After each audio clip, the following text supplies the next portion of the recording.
नमस्कार बच्चों, पिछले पाठ में आपने मधुबन के बारे में पढ़ा होगा, उसमें साक्षात्कारी के बारे में पढ़ा होगा। आज हम लोग पाठ नंबर 6 पढ़ने जा रहे हैं। कक्षा 8वीं के बच्चे हो।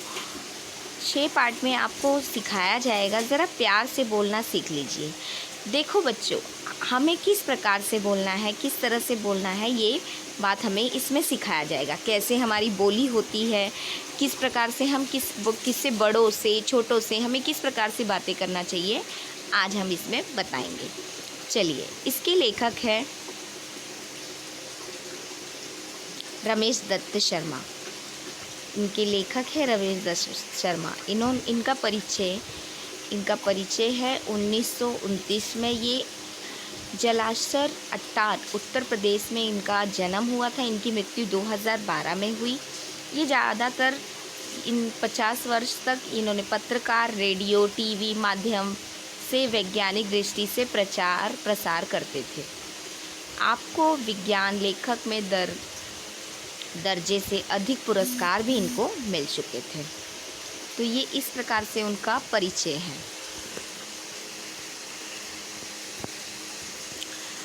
इस पाठ में क्या है, इस पद्य खंड में क्या है, रमेश दत्त शर्मा ने इसमें क्या कहा है, आज हम बताते हैं। ये एक गज़ल है। इसमें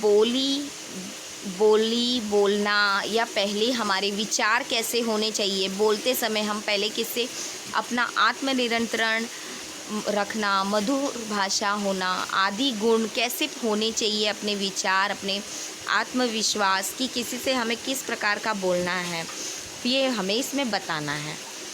किसी को अपमानित नहीं करना है, चाहे वो छोटा हो। अपनी खुद की बोली किस प्रकार से होनी चाहिए, अपने ओठ किस प्रकार से खुलने चाहिए, उसमें इस बात की चर्चा की गई है। चलिए हम देखते हैं इसमें क्या है।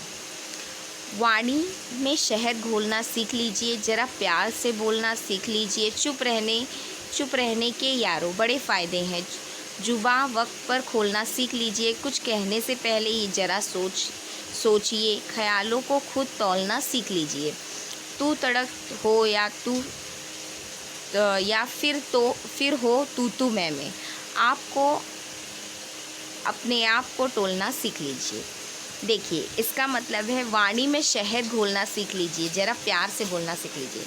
हम जो शब्द बोलते हैं, उपशब्द में ऐसे प्यार के शब्द होने चाहिए जो शहद जैसे होने चाहिए, मिठास होनी चाहिए, उसमें ऐसा झलकना चाहिए कि किसी को उस बात का बुरा ना लगे। इतनी अच्छी तरह से वो शब्द होने चाहिए कि कहीं भी अगर वो शब्द बोले जाएं तो उस प्रकार से हमें किसी को ठेस नहीं पहुंचाना चाहिए। चुप रहने के यारों बड़े फ़ायदे हैं। जुबा वक्त पर खोलना सीख लीजिए। चुप रहने के भी बहुत सारे फ़ायदे हैं। देखो, हमें जहाँ बोलना है वहीं हम मुँह खोलें। देखिए, हम हमेशा हर बात बोलते रहेंगे तो वो हमारे बात का कोई भी वैल्यू नहीं करेगा। इसीलिए चुप रहने के बड़े फ़ायदे हैं। जुबान उस वक्त खोलिए जब वक्त रहे, उस समय खोलिए जब आपको खोलना है। देखिए, अगर आपसे कोई झगड़ा कर रहा है तो उसे बोलने दीजिए। जब वो शांत हो जाए तो उसे प्यार से समझा के उसे उस बात का एहसास करा देना चाहिए कि गलत शायद मुझसे ही हुई है। इस प्रकार से बोलना चाहिए।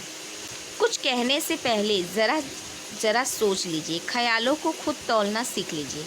अगर हम लोग किसी को कुछ कह रहे हैं तो पहले हमें सोच लेना चाहिए कि वो सही है या गलत है। अपने ख्याल को तौलना सीख लीजिए। अपने ख्याल किस प्रकार के हैं उनके प्रति, वो बड़े हैं, छोटे हैं, हम जो बोल रहे हैं वो गलत तो नहीं है, इस प्रकार से उन्हें बताना चाहिए। क्योंकि कभी कभी हमारे साथ ऐसा होता है बच्चों कि अगर हम लोग कोई बात कहते हैं तो वो बात ऐसी होती है कि किसी को बहुत ही चुभ जाती है, बहुत ही बुरा लग जाता है। इसीलिए कुछ कहने से पहले हम ज़रा ख्यालों को तौलना सीख लीजिए। हर बात उस ख्याल तक आए कि ये सही है या गलत है, उस प्रकार से इसे समझाना चाहिए, सोचना चाहिए और सोच विचार के अपनी बातें रखना चाहिए। तू तड़ाक हो या फिर हो तू मैं अपने आप को टोलना सीख लीजिए। देखिए, हर जगह पे तू मैं होता है, झगड़ा होता है, लड़ाई होता है, तो उसको अपने आप से कंट्रोल करना सीख लीजिए। नहीं तो इस प्रकार से लड़ाई होगा, झगड़ा होगा, एक दूसरे से मारपीट होगी, तो वो सही नहीं रहेगा बच्चों।